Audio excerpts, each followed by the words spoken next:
Alors, les grands projets aujourd'hui dans le cadre de la transformation du gaz ou de la production du gaz dans notre zone CEMAC, il y a un projet de liquéfaction de gaz au Cameroun. C'est une installation flottante au large de Kribi. Il y a Punta Europa, qui est un grand centre de production de GNL, mais aussi de méthanol, de GPL, au niveau de la Guinée équatoriale.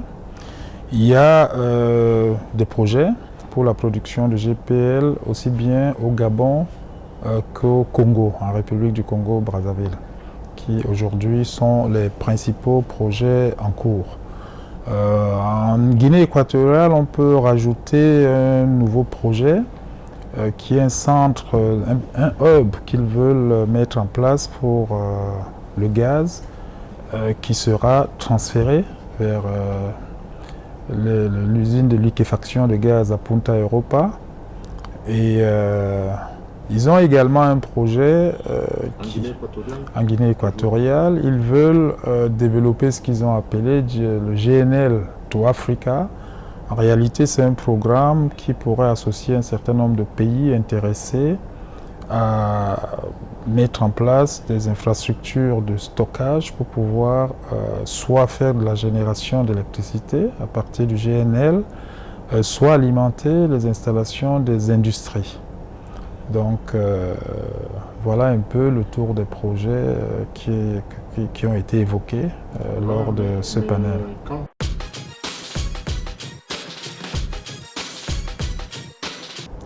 Bon, c'est vrai, dans la sous-région, il y a quelques projets communs, mais je pense que l'objet de ce forum qui en était à sa première édition, c'était justement de renforcer ce mouvement pour une plus grande coopération, une plus grande collaboration entre les différents pays, particulièrement pour ce qui est de ce qui concerne le gaz. Donc, vous avez vu, le forum a réuni aussi bien les autorités gouvernementales des pays de la sous-région que des institutions, que ce soit de financement, que ce soit qui se préoccupent de l'énergie de manière générale dans la sous-région, mais aussi les acteurs, les entreprises du secteur public et privé qui opèrent dans ce secteur pour créer vraiment une synergie et faire en sorte que on essaye de penser les projets plus à l'échelle de la sous-région qu'individuellement dans chaque pays. Vous savez, c'est quand même des objectifs dont la mise en œuvre nécessite beaucoup de travail, un renforcement de la collaboration entre les différents pays. C'est un élan qui déjà, l'existence même de la CEMAC marque cette volonté des pays de coopérer, mais l'idée c'est d'aller un peu plus vite, d'aller un peu plus en avant, aussi bien au niveau des États que même des entreprises de la sous-région.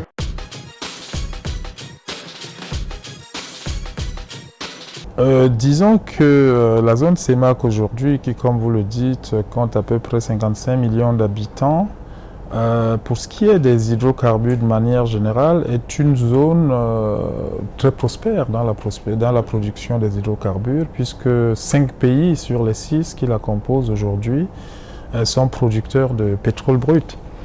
On note également des installations de raffinage dans la plupart de ces pays. Je crois qu'il n'y a que la Guinée équatoriale et la Centrafrique qui aujourd'hui n'ont pas de raffinerie.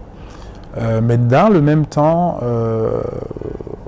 on note que malgré la raffinerie, beaucoup de ces pays continuent à importer aussi bien les carburants, dont les produits pétroliers liquides, que le gaz. Et parfois, les importations d'un pays vers l'autre passent par des traders internationaux.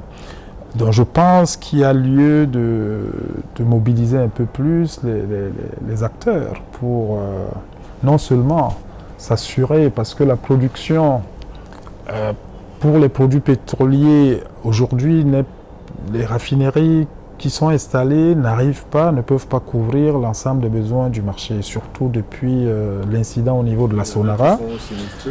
Voilà, la Sonara qui, à la suite d'un incendie, est en arrêt de production aujourd'hui. Donc on a un déficit en carburant qui doivent être importés.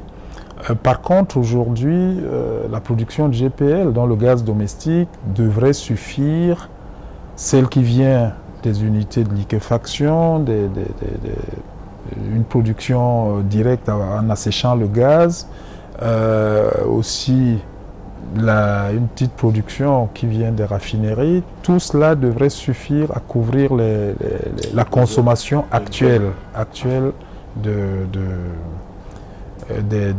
des pays de la sous-région. À ce niveau, je pense qu'il faut juste une harmonisation pour favoriser le commerce direct entre les pays que de passer par des tiers hors de la zone, les traders en particulier. Je pense qu'aujourd'hui, la sous-région dispose d'entreprises qui ont la capacité de faire ces activités directement.